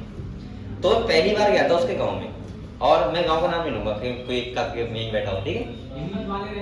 तो सुनो सुनो, मैं उसके गांव में गया, पहली बार गया, तो उसकी सिस्टर की शादी थी तो मुझे जाना पड़ा। दोहाजी की, मैं अब तुम समझ जाओ कि नवाबगंज से इधर गया था 20 किलोमीटर। अब समझ सकते हो कि कहाँ की बात कर रहा हूँ मैं, आइडिया लगा लो, ठीक है। अब मैं वहां गया तो मैंने देखा यार कि अभी भी वो गांव ऐसा था कि अगर तुम वहां 2 घंटे रुक लिए, मतलब कोई प्रोग्रेस ही नहीं वहां पे, ना कोई वहां पे पढ़ाई लिखी लिखाई की बातें कर रहा था, ना वहां कोई अच्छे घर से बने हुए, ना कोई ऐसा था कि जैसे होते नहीं कुछ लोगों के ट्रैक्टर वैक्टर घर में खड़ा है, ट्राली खड़ी है, ये सामान है वो सामान है, वहां पे बात ही नहीं कर रहा था। मैंने उससे कहा, मैंने इधर आ, तेरा गाँव कैसा है यार, और वो भी गाँव कैसा, आधे घर से आधे, मतलब जो आधा गांव थोड़ा था वो थोड़ा ऊंचे विधान का था, तो थोड़ा कैसे नीचे जा रहा है रास्ता, ढलान टाइप का ना, उधर दूसरे मोहल्ले में आ गए, मतलब इस टाइप का गाँव। मैंने यार पहली बार देख रहा हूँ ऐसा गाँव। इधर सही है हमारी तरफ। ना उसके उधर कहानी बता रहा हूँ। अब उसके उधर क्या होता है, उसके उधर पता है क्या है, कुछ गाँव आज भी बहुत उसमें आते हैं बेचारे, पिछले उसमें, क्योंकि वहां पे पहला क्या है, कभी बाढ़ आ जाती है, कभी ऐसा होता है कि सूखा पड़ गया, कभी ऐसा होता है कि वहाँ खेती ठीक नहीं हो रही है, तीसरा दोहाजी इतना भर गई जो पूरा खेत काट के ले गई किसी आदमी का। मतलब वो लोग गांव में विश्वास नहीं रखते, अगर वो अच्छे करते हैं तो वो शहर में बनवाएंगे फिर, नवाबगंज बरेली ऐसे। तो कुछ गांव ऐसे होते हैं, और मुझे लगता है कि उनका कितना भी प्रॉपर्ट जमीन हो, लेकिन उसको लोग मानते हैं कि किसी गाँव का नहीं है, क्योंकि किस दिन दोहा नदी किधर कट जाए उन्हें पता नहीं रहता है। तो ये हकीकत है, मैं वैसे नहीं बोल रहा हूँ कि किसी का गाँव क्यों है वहाँ पे, भाई होता है तो होता है, मैं इसमें क्या कर सकता हूँ। लेकिन वहां पे बेटा मैंने ऐसे लोग देखे हैं, बताते हुए वहां के लोग, कि अभी इनका खड़ा है 20 बीघा गन्ना, और बाढ़ आई तो 0 गन्ना, मतलब 0 का मतलब 1 भी क्विंटल नहीं बचा, बल्कि उनका आधा खेत भी साथ में चला गया। अब बताओ उस आदमी पे क्या बीत रही होगी। आप लोग एक व्यक्ति से पूछो जो बेचारा नॉर्मल फैमिली से बिलोंग करता है, उसको एक मकान बनवाने में, खाली मकान की बात कर रहा हूँ, जमीन की बात नहीं कर रहा हूँ, मकान बनवाने में पूरी लाइफ हो जाती है उसकी, कि कभी 4 कमरे बनवा लिए, कभी प्लास्टर करवा लिया, कभी फर्श करवा लिया, वो भी कंप्लीट नहीं करवा पाता है पूरी लाइफ में अपने। और जो लोग बेचारे ऐसे गांव में रहते हैं जहाँ पे दोहाजी आई हो, पता नहीं लगा कब मकान चला गया, सोचो उसका क्या बीतती होगी। और सरकार हम लोग कहते हैं फंड दे रही, कुछ नहीं देती है, थोड़ा बहुत बस मिल जाता है, उसके बहाने और लोग होते हैं वो खा जाते हैं। अगर सोचो किसी के 10 बीघा करना है, उसका कितने का खाते 5 लाख का निकलता, अगर उसको 20-25 हजार मिल जाएंगे, 50 हजार क्या हो जाएगा उसका, सोचो। ऐसे मैंने गांव देखे हैं। तो उन गांव में क्या होता है, अक्सर लोग बचते हैं थोड़ा शादी वादी करने से, ऐसा मैंने सुना है, मुझे मालूम पता नहीं है कुछ, ऐसा मैंने सुना है। तो हो सकता है चलो वो बात दूर की है, लेकिन मैं खाली इस बात से कह रहा हूँ कि बेचारों को, उन लोगों को क्या बीतती होगी, जिसको ये ना पता कि कल मेरी जमीन का क्या होगा। और डर, सोचो डर कितना है वहां पे। लोग ऐसी ऐसी जगह द्वार में जो रहते हैं ना, गांव होते हैं, उनको अपने गांव का डर रहता है, पूरा गांव ना कट जाए। और बाढ़ जब आती तो पता लगता है कितने खतरनाक जगह है वहां पे, समझ रहे हो। ऐसी जगह पे आप नहीं हो बेटा, बहुत सुरक्षित, आप अपने आप को बहुत खुशकिस्मत मानो। हाँ हकीकत बात है, अगर आप लोग ऐसी जगह पे हो तो बहुत अच्छे हो, गैर आराम से, कम से कम ये तो है कि आप सो सकते हो, सोने का मतलब है। और वो लोग तो उन्हें पता नहीं कि आज हम सो रहे हैं, सुबह को पानी पूरे गाँव में मिले, उनके हालात सोच चुके होंगे। तो ठीक है, अच्छी बात है, तुम्हारे तो नहीं घूमने, चलो यहाँ देखो। हाँ ठीक ठीक, यहाँ देखो। तो कह रहा है बेटा Sutton and Boveri argue that the pairing and separation of a pairs of chromosome would lead to the segregation of a pair of factor they carry. अगली कह रहा है बेटा Sutton united the knowledge of chromosomal segregation with Mendelian principles and called it is chromosomal theory of inheritance. तो chromosomal theory of inheritance को actually में जो explain किया या उस कॉन्सेप्ट को पढ़ा वो किसने पढ़ा? सूटन एंड बोवेली ने। लेकिन अगर क्वेश्चन आए कि बताओ एक्सपेरिमेंटली प्रूव किसने किया तो क्या बोलोगे? Thomas Hunt Morgan, TH Morgan. और ये टीएच मॉर्गन क्वेश्चन नीट में आ चुका है, पता है आपको? शायद 2022 में आया था ये कि एक्सपेरिमेंटली प्रूव किसने किया था। तो ध्यान रखना बेटा, अगर ये आया तो क्रोमोसोमल थ्योरी ऑफ इनहेरिटेंस इस चीज को समझाया किसने था या किसने रीड किया था तो क्या बोलोगे? Sutton and Boveri. और अगर आ जाए एक्सपेरिमेंटली प्रूव किसने किया था तो टीएच मॉर्गन। ठीक है, आपको ध्यान रखना है। ठीक है, चलो अगले देखते हैं। कह रहा फॉलोइंग क्यों इन्होंने क्यों किया था? क्योंकि इन्होंने क्रोमोसोमल पैटर्न को रीड किया था, तो उन्हें पता था कि क्रोमोसोम ही कैरेक्टर को ट्रांसफर करना है। अगले कह रहा है following this synthesis of ideas experimental verification of the chromosomal theory of inheritance by Thomas Hunt Morgan and his colleges, मतलब क्या होता है उसके फ्रेंड्स। और कह रहा बेटा lead to discovering the basis for the variation the sexual reproduction produce. अगले कह रहा है Morgan birth with the tiny fluid fly जिसे बोलते हैं ड्रोसोफिला मेलानोगैस्टर। और कह रहा है बेटा which were found very suitable for such study, और ये बहुत ज्यादा उन्हें सही लगे कि हम इन पे स्टडी कर सकते हैं। कह रहा है which were found very suitable for such study they could be grow on. क्यों? अब ये अंडर करो, ये पूछ सकते हैं आपसे कि उन्होंने क्यों यूज किया था किसको? ड्रोसोफिला को। तो देखो क्यों किया था। कह रहा है they could be grow on simple synthetic medium in the lab. अगले कह रहा है they complete their life cycle in about 2 week. अच्छा सोचो 2 वीक क्यों पैदा होते हैं? 2 वीक के लिए आए धरती वाले, उसके बाद लाइफ साइकिल खत्म। ये भी एक अजीब सिस्टम है ना। कह रहा है 2 week and a single mating would produce a large number of progeny fly. सबसे बड़ा रीजन यही था इसका कि एक मैटिंग से हमें बहुत सारे बच्चे मिल रहे थे। अच्छा एक बात आपको बताऊं, क्या अगर कोई सिंगल मैटिंग से सिंगल एक चाइल्ड को प्रोड्यूस करे, क्या उस पर एक्सपेरिमेंट कर सकते हो? नहीं, क्योंकि गधो एक ही तो हो रहा है, उसमें तुम कैसे वेरिएशन निकालोगे? तो कम से कम ज्यादा तो होनी चाहिए, 4 से होना चाहिए। ठीक है, तो यहाँ पे कह रहा है also there was a clear differentiation of the sexes there the male and female fly are easily distinguishable। मतलब यहाँ पे तुम मेल को फीमेल को बड़े आराम से समझ भी सकते हो, यानी कि हम बोल सकते हैं पहचान सकते हैं। तो कितने कैरेक्टर हो गए? जैसे पहला मैं बोल सकता हूँ कि यहाँ पे पहला कैरेक्टर क्या है कि उनकी लाइफ साइकिल बहुत कम होती है। दूसरा क्या है बेटा? उनको आसानी से हम ग्रो करा सकते हैं किसी भी लैब में। तीसरा क्या है? Large number of progeny produce हो रहे हैं सिंगल मैटिंग से। चौथा क्या है? मेल और फीमेल को आसानी से हम पहचान सकते हैं।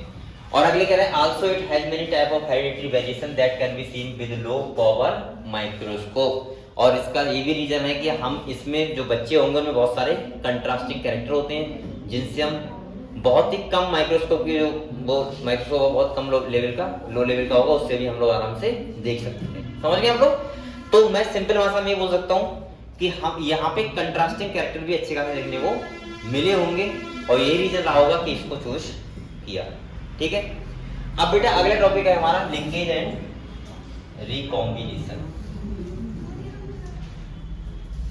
एक तो आपको ये ध्यान रखना है, ये आपको लगता है पता नहीं क्या बना हुआ है ना, लगता है सर ये लगता है क्या लगता है? ये बहुत आसान है। ये क्या है? क्रॉस ए दिखाया है, क्रॉस बी दिखाया है। यहाँ पे उन्होंने ये समझाया है कि लिंकेज जो होती है वो पेरेंटल टाइप और नॉन पेरेंटल टाइप कैसे जाता है। पहले देखो नीचे हम पढ़ते हैं, देखो यहाँ पे क्या कह रहा है, रिजल्ट ऑफ 2 हैविड क्रॉस, 2 क्रॉस कराए ने और कह रहा है conduct by Morgan cross A so crossing over between gene Y और डब्ल्यू, ये बाई डब्ल्यू है यहाँ पे। और कह रहा है बेटा cross B so crossing between gene W and M, here dominant बाइल type allele are represent with plus sign, यानी कि जो डोमिनेंट होगा उसे क्या बनाएंगे? प्लस। और जो कह रहा है बेटा note the strength of linkage between Y and W is higher than W and M. यहाँ पे उन्होंने 2 क्रॉस कराए हैं, सिंपल बात है, सुनो। अच्छा ये बताओ अगर ये प्लस ना लिखता तो भी तो समझा था डोमिनेंट कौन सा है, मैं समझा था, पता क्या समझा था? जो हमें F1 में दिखता, भूल जाते हो क्या? नहीं समझे? अगर मुझे पता लगाना है कि वो प्लस नहीं लिखता और वो पूछता कि बताओ डोमिनेंट कौन सा केस होगा, तो जो तुम्हें F1 में दिखे वो कौन सा होगा? डोमिनेंट। अब ये मैं थोड़ा समझाऊं पहले आपको, बताओ यहाँ देखो इसने क्या लिखा है, सुनो, ये है क्रॉस ए, ये, और ये बेटा क्या है क्रॉस, ये क्या है क्रॉस बी, ये वाला। इन्होंने यहाँ पे इतना दिखाया है खाली। देखो पहली बात तो अगर आप कुछ तैयार ना करो तो आप इतना तैयार कर लेना खाली क्रॉस ए। आप लोग बताओ ये जो बाई और डब्ल्यू है, यहाँ देखो ये क्या दिखाए इनने, ये जीन्स दिखाए हैं, और ये क्रोमोसोम पे कैसे बहुत पास पास है कंपेयर टू अगर यहाँ पे देखें तो देखो कितना दूर दूर है। यहाँ देखो यहाँ डिस्टेंस है और यहाँ डिस्टेंस है क्या, पास पास है यहाँ पे, और वहां कैसे दूर दूर। इससे आपको ये पता लगा कि इस वाले केस में लिंकेज शो हो रही होगी और तगड़े तरीके से, और यहाँ पे लिंकेज शो नहीं हो रही, क्योंकि मैंने साफ साफ आपको बताया distance between to gene inversely होता है किसके, लिंकेज के। अगर दो जीन्स बहुत पास पास हैं तो वहां लिंकेज शो होगी, और जीन दूर दूर है तो लिंकेज शो नहीं होगी। ये बात आपको पता है। अब दूसरा देखो बेटा, यहाँ पे ये बता रहा है कि F1 जनरेशन में देखो हमें क्या मिला, येलो व्हाइट मिला, ये येलो व्हाइट। अब हम इसकी बात नहीं करेंगे, कोई बात नहीं। अब आप लोग यहाँ पे देखो, आप लोग बताओ जब यहाँ पे अगर बहुत पास पास है यानी कि लिंकेज शो हो रही है, तो क्या आप बताओ पेरेंट टाइम कितना है, देखो 98.7%। ये एक्चुअली में याद कर लेना, ऐसा ही बिल्कुल क्वेश्चन डायरेक्ट पूछ सकता है वो खाली ये वाला डायग्राम देगा ये वाला, और पूछ लेगा बताओ इसका लिंकेज परसेंटेज पेरेंट टाइम कितना होगा। अब यहाँ पे 90 और रिकॉम्बिनेशन वगैरह कितना है यहाँ पे, क्योंकि यहाँ पे लिंकेज हो रही है, और इसको हम बोल सकते हैं कंप्लीट लिंकेज। क्या बोल सकते हैं, क्योंकि टोटल पेरेंट्स की तरह है। और अब आप लोग समझे एक बात और समझो, जो बच्चे कभी कभी ऐसे पैदा होते हैं कि जो कतई पेरेंट्स तरह होते हैं, जैसे लड़कियां तो अधिकतर होती हैं कि मम्मी को देखो उसको देखो सेम सेम, तो इसका मतलब ये होता है कि उनके पेरेंट्स के गैमेट में क्या हुआ है, लिंकेज। तभी तो जो थोड़ा बहुत वेरिएशन आना था वो भी नहीं आया, बिल्कुल सेम हो गए। समझ गए? यही तो ये समझाना चाह रहे थे मॉर्गन साहब विद एक्सपेरिमेंट। तो यहाँ पे पहली बात तो आप ये करो, सिंपल सा पेरेंटल टाइप और रिकॉम्बिनेंट टाइप होता है जो, उसमें आपको पता होना चाहिए कि अगर लिंकेज शो हो रही है तो वहां पेरेंटल टाइप कितना आया है, 98.7% समझो, और रिकॉम्बिनेंट कितना आया है। रिकॉम्बिनेंट का मतलब मैंने क्या बताया था, नॉन पेरेंटल टाइप, मतलब वेरिएशन कितना आया खाली। अब देखो यहाँ पे, यहाँ दूर दूर है यहाँ पे, तो थोड़ी बहुत लिंकेज तो होगी लेकिन कंप्लीट नहीं है यहाँ पे। तो देखो पेरेंट टाइप कितना है बेटा, 62.8%, और रिकॉम्बिनेंट कितना है। आप इस डायग्राम से कुछ याद मत करो, खाली ये परसेंटेज याद कर लो बस। अगर जब भी क्वेश्चन आया तो यही आएगा, ठीक है। दूसरा यहाँ से क्वेश्चन आ सकता है कि बताओ किसमें कंप्लीट लिंकेज हो रही है किसमें नहीं, तो आप लोग यहाँ लिख लो कंप्लीट लिंकेज और वहां लिख लो इनकम्प्लीट लिंकेज। समझ गए? क्योंकि ये जो क्रॉस ये है वो कंप्लीट का है, वो कैसा है, इनकम्प्लीट। और जो डायग्राम एक कठिन सा लग रहा है, कठिन नहीं है।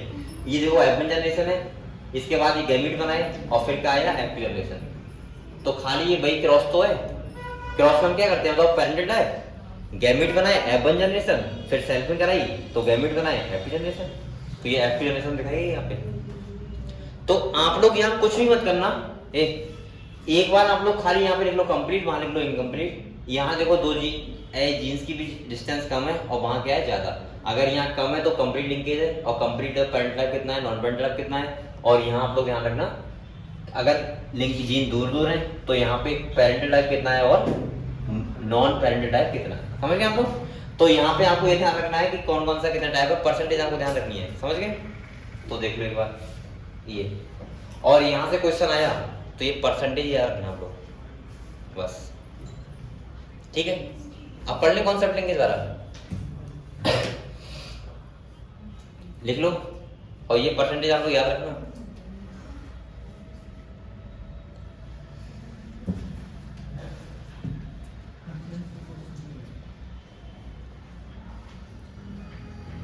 अब देखते हैं हम लोग, ये पढ़ते हैं थ्योरी, इसके बाद क्या होगा। अच्छा फिर हम लोग आ जाएंगे डिसऑर्डर पे। तो ये पढ़ लें बेटा। तो देखो क्या क्या लिखा हुआ समझते हैं पूरा। लिंकेज एंड रिकॉम्बिनेशन, जो बातें मैंने पहले बताई थी वो तो आपको पता है। लिंकेज का मतलब क्या बताया था मैंने, पेरेंटल टाइप। चाहो तो फिर से लिख लो, पेरेंटल टाइप, और रिकॉम्बिनेशन क्या बताया था मैंने, नॉन पेरेंटल टाइप। मतलब यहाँ पे मैंने बताया था कि वेरिएशन मिलेंगे और यहाँ पे वेरिएशन नहीं मिलेंगे, समझ गए? तो ये आपको ध्यान रखना है। और मैंने कहा था लिंकेज का मतलब क्या बताया था बेटा, distance between two genes on same chromosome. अगर डिस्टेंस ज्यादा तो लिंकेज कम, और डिस्टेंस कम तो लिंकेज ज्यादा। लिंकेज हमेशा ध्यान रखना इन्वर्सली होता है किसके, डिस्टेंस के। लिंकेज होगा इन्वर्सली किसके, डिस्टेंस के, और डिस्टेंस किसकी, टू जीन्स।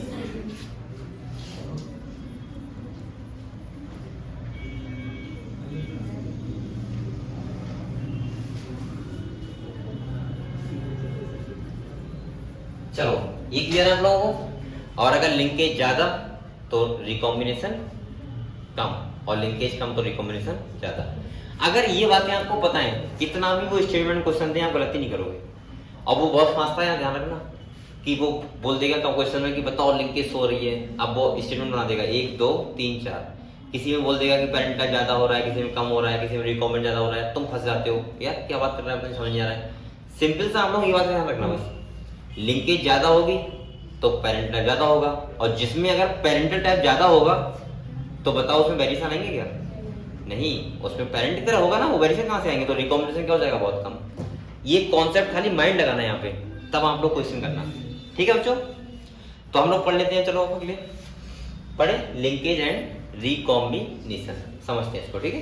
देखो कह रहा है बेटा, Morgan carried out several derivative cross in Drosophila to study genes that were sex linked.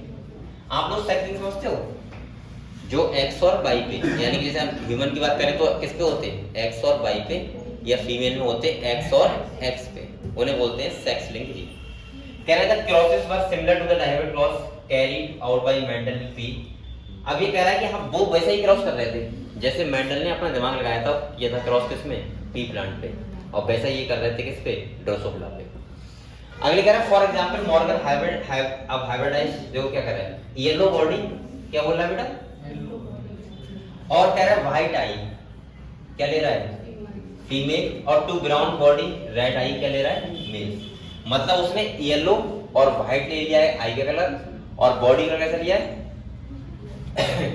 Sorry yellow और व्हाइट आई का क्या लिया, फीमेल लिया है, और ब्राउन बॉडी और रेड आई का क्या लिया है, मेल लिया है। इन्होंने भी वैसा ही डायहाइब्रिड क्रॉस लिया है जैसा कौन ले रहे थे, मेंडल ले रहे थे। उन्होंने भी सीट कलर क्या लिया था, और इसने क्या लिया, आंख का कलर, आइस कलर, और क्या लिया है, बॉडी कलर। इन्होंने एक लिया है, यहाँ पर लिख लो आपने, इन्होंने लिया है आइस कलर, और लिया है बेटा क्या, बॉडी कलर, ठीक है, क्लियर हुआ। अब देखो यहाँ पे, तो बॉडी में येलो और क्या लिया, ब्राउन, और आइस में क्या लिया, व्हाइट और रेड, ठीक है। तो इसमें लिया है, बॉडी में क्या लिया बेटा, येलो और ब्राउन, और यहाँ लिया है, इसमें क्या लिया है, व्हाइट और रेड। अब आप लोग बताओ बेटा, अगर मैं आपसे ये कहूं कि सर इसमें डोमिनेंट कौन सा होगा, रिसेसिव कौन सा होगा, तो अभी हम नहीं बता सकते, ये तो हम जब F1 जनरेशन में जो हमें मिलेंगे उसको देख के बताएंगे कि इसमें डोमिनेंट कौन सा है और रिसेसिव कौन सा है, ये बात समझे आप लोग। तो देखो कह रहा है बेटा, he observed that the two genes did not segregate independently of each other and F2 ratio deviate very significantly from the। इन्होंने देखा कि मेंडल तो ये कह रहे थे, उन्होंने लॉ भी दे दिया एक, लॉ ऑफ इंडिपेंडेंट असॉर्टमेंट, और मेंडल कह रहा है हमारे केस में तो ऐसा मिल ही नहीं रहा है कि दो जीन्स इंडिपेंडेंटली शो करते हो, यानी कि उनका रेशियो या नहीं आ रहा था, 9 रेशियो 3 रेशियो 3 रेशियो 1, क्योंकि यहाँ पे क्या हो रही थी, लिंकेज, समझे बात को। तो मेंडल ने बिल्कुल डायहाइब्रिड की तरह किया, वो मेंडल ने जैसे किया वैसे इनने किया, सब कुछ 2 कलर ले लिए, और क्रॉस जब करवाया तो इन्हें F2 में वो रेशियो नहीं मिल रहा था जो मेंडल के केस में आराम से मिल रहा था।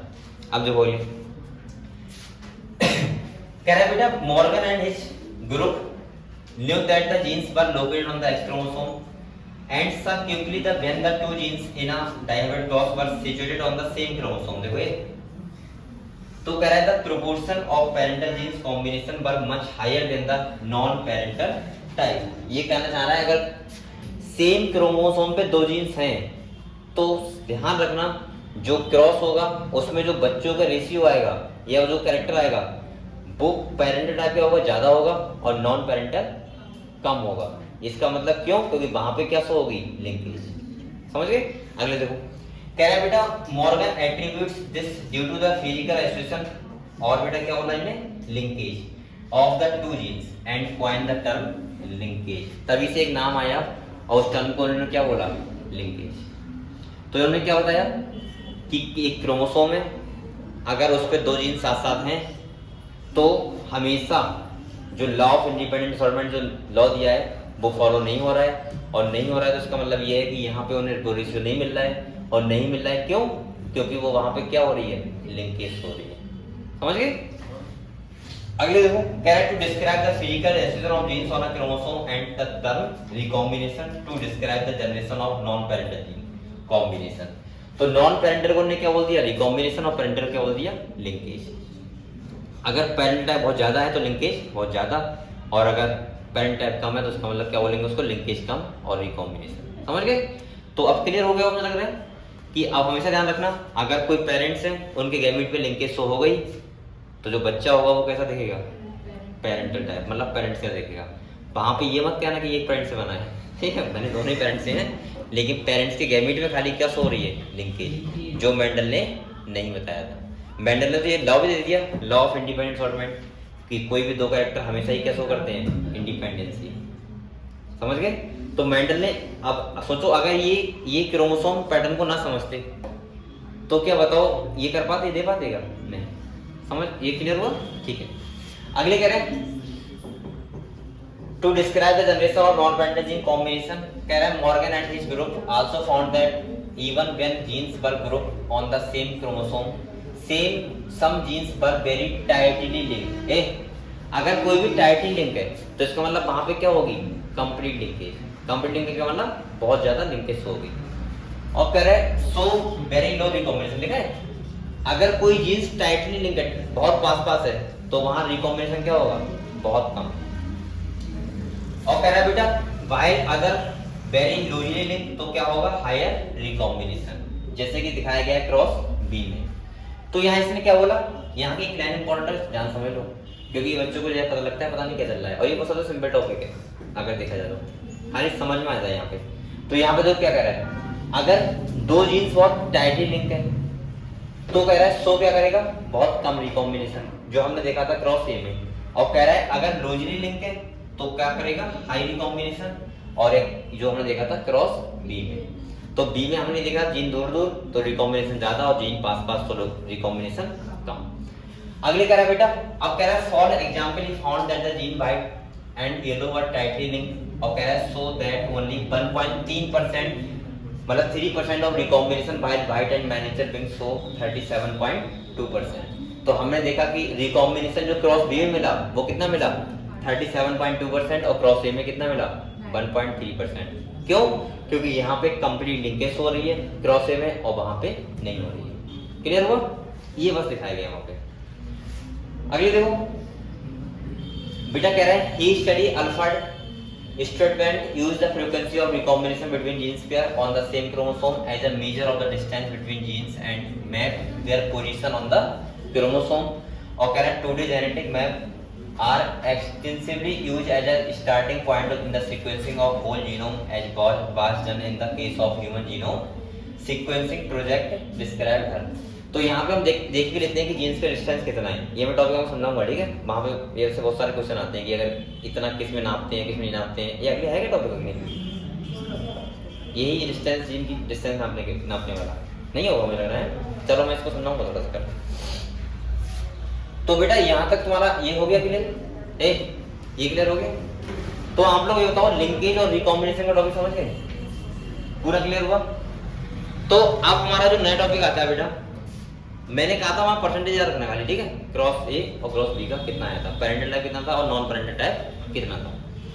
अब जो हमारा नया टॉपिक स्टार्ट होता है वो होता है, एक तो नाम आता है बेटा पॉलीजेनिक, और ये एक आता है प्लियोट्रॉपिक। ये क्या होते हैं आज मैं समझा रहा हूँ खाली, ठीक है? और पढ़ हम कर लेंगे। देखो आपको नाम से नहीं लग रहा है, पॉलीजेनिक इनहेरिटेंस, और एक होता है प्लेयोट्रॉफिक। दोनों में डिफरेंस क्या समझो। आप लोग कभी कभी क्या करते हो, एक साथ कितने काम कर सकते हो तो यार एक साथ आप लोग कितने काम कर सकते हो, बहुत सारे काम कर सकते हो। जैसे मान लो कोई एक आदमी टीवी देख रहा है, टीवी भी देख रहा है, साथ में क्या कर रहा है, खाना भी खा रहा है, उसके साथ क्या कर सकते हो, फोन पे बात भी कर रहा है, ठीक है। 3 काम होगा, इसके अलावा और क्या काम कर सकते हैं, और भी बहुत सारे काम कर सकते हैं, ठीक है। अब आप लोग बताओ, हाँ ठीक है ठीक है, बहुत सारे काम कर सकते हो। अब अगर कोई एक जीन हो और वो हमारी बॉडी में एक से ज्यादा फंक्शन करे तो उसको बोलते हैं प्लेयोट्रॉफिक जीन। क्या बोलते हैं, प्लेयोट्रॉफिक, उसको बोलते हैं प्लेयोट्रॉफिक जीन। और जब मैंने क्या बोला अभी, एक जीन जब एक से ज्यादा फंक्शन करता है तो उसको बोलते हैं प्लेयोट्रॉफिक। जैसे यहां देखो बेटा, अगर मान लो एक जीन्स है, यानी कि एक क्रोमोसोम है और इस पे क्या है, जीन्स है, क्या है, और ये फंक्शन कर रहा है अलग अलग, एक से ज्यादा फंक्शन कर रहा है। एफ का मतलब है फंक्शन, सही है। तो इसका मतलब ये है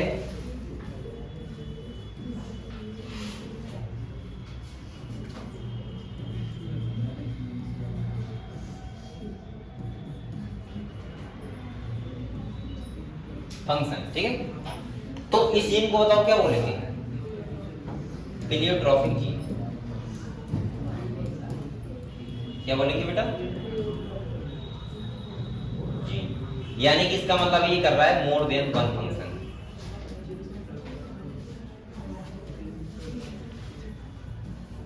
ठीक है। जैसे मैंने एग्जांपल बताया था, फेनिलकेटोनुरिया डिजीज होता है, उसका जीन होता है। जैसे आपकी बॉडी में बहुत सारे जीन ऐसे होंगे जो एक जीन होगा लेकिन वर्क बहुत कर रहा होगा। जैसे मैंने कहा था फेनिलकेटोनुरिया का एग्जांपल है कि सिंगल जीन म्यूटेट होता है और जो रोगी को डिजीज लगती है बहुत सारी लग जाती है, उसके बाल गिरने लगते हैं, ब्लड की कमी हो जाती है, बहुत सारी चीजें हो जाती है, ठीक है। तो उस जीन्स को हम लोग बोलते हैं प्लेयोट्रॉफिक जीन। अगले एक नाम आता है बेटा, तो एक पहला कौन सा समझ गए, दूसरा है पॉलीजेनिक। क्या है, पॉलीजेनिक। इसका मतलब हुआ, दूसरा है पॉलीजेनिक और उसका मतलब होता है उल्टा। क्या होता है, इसके उल्टा। उल्टा कैसे देखो, अरे यार ये नहीं होगा, चलो कोई बात नहीं। इसका मतलब क्या होता है, देखो ये क्रोमोसोम है और इस पे क्या है बेटा, जीन्स है। जैसे एक जीन ये है, एक जीन ये है, एक जीन ये है और एक जीन मान लीजिए G1, G2, G3 और G4, ये 4 जीन है और सेम फंक्शन कर रहे हो। क्या कर रहे हो,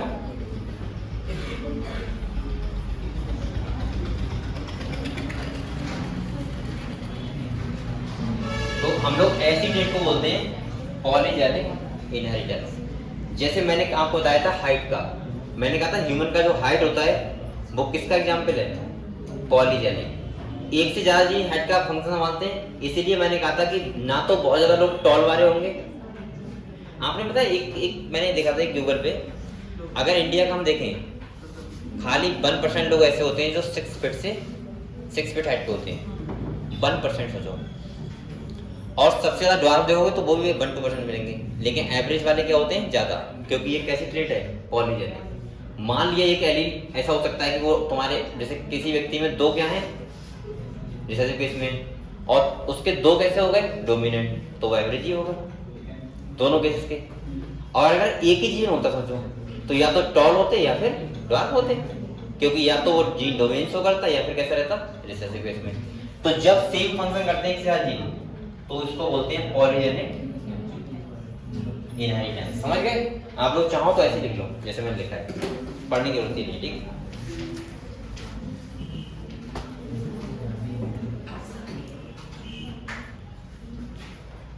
सर मच्छर की व्यवस्था है, मच्छर बहुत लगते हैं। अब बेटा मैं यहाँ का वो नहीं हूँ, है तो बोल दो। मेरा काम खाली पढ़ाने का है बस। नहीं, पढ़ाने का बोल दिया वहाँ आप अच्छा लगते हैं। अगर किसी का कुछ होगा केस हो जाएगा। नहीं आने वाले हाँ कर देना, कर देना। आप लोग जब भी कोर्समेंट सर आए करें, डीएसएलओ सर आए करें, तो आप लोग अपनी बात रख दिया करो, जो भी आपको कहना है कि मच्छर लगते हैं या गर्मी लगती है, पंखा नहीं चलता है या ब्लोअर लगाना है, सब रखते हो हम वो लोग। उस कमरे में रख के चले जाते हैं। हैं? उस कमरे में बात रख के चले जाते हैं। हाँ वो तो बात ठीक है, लेकिन कह दिया करो, क्या दिक्कत है उसमें? हाँ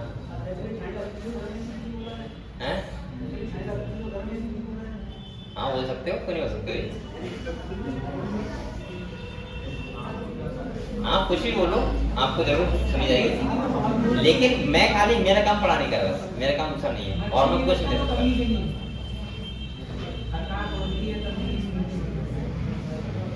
और अगर हाँ पढ़ाने को लेके कोई डिस्टर्ब है तो मुझसे पूछ सकते हो कि सर ये प्रॉब्लम है, ये प्रॉब्लम है।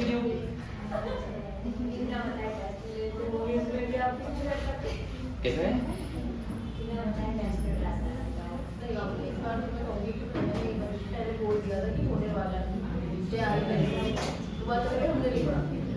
ये मेन चीज और एक बात और ध्यान रखो बेटा, ये आप लोग समझो थोड़ी बातें। आप लोग कभी भी ऐसे जैसे मतलब चलो ठीक है बात मैं बता दूं या ना बता दूं, मैंने आपसे हमेशा बोला है नीट की बच्ची की पता है क्या हालत होती है, अगर आप कि आप लोगों को जितना पढ़ाया जा रहा है उतना कंप्लीट रहना चाहिए, सही है? जब भी टेस्ट हो आप इतना तैयार रहो तो आप एक लेवल के स्टूडेंट हो। फिर आपसे यह ना कहा जाए कि कल टेस्ट होगा आपने आज रट लिया और कल को आपने लिख दिया, वो आपने बोर्ड में भी किया था और 10th में भी किया था। आप थोड़ा सा एडवांस बनो उधर से, चीजों को अपनी गलतियां दूसरे को मतलब ये मानो कि जो गलती है वो मेरी है बात। अगर आपको लगता है कभी भी, और ये यहाँ की बात नहीं कर रहा हूँ, मैं लाइफ की बात कर रहा हूँ, कभी भी अगर कुछ ऐसा हो जाए और दूसरा पर्सन मुझसे नाराज हो जाए, कुछ भी हो जाए, तो माना करो कि मेरी गलती है, उसकी भले हो। मानने में क्या जा रहा है भाई, तुम हो सकता है तुम्हें तो ऊपर जाओगे सर ऐसा, लेकिन अगर कोई बेकार सी बात अगर कर रहा है और गलती तुम्हें ठहरा रहा है तो भी गलत बात है। पता नहीं क्यों भी कि एक बेकार सा पर्सन जज कर रहा है तो भी बेकार बात, तो उस चीज को समझना चाहिए। वो हाँ जितना सही उतना होना चाहिए। क्या कर रहे हैं? हाँ चलो बेटा तुम हम लोग कल मिलेंगे और कल मैं इसका नहीं पढ़ाऊंगा, ठीक है?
ये तो है और प्रॉब्लम है तो उसको चलो मैं बात करूँगा, ठीक है?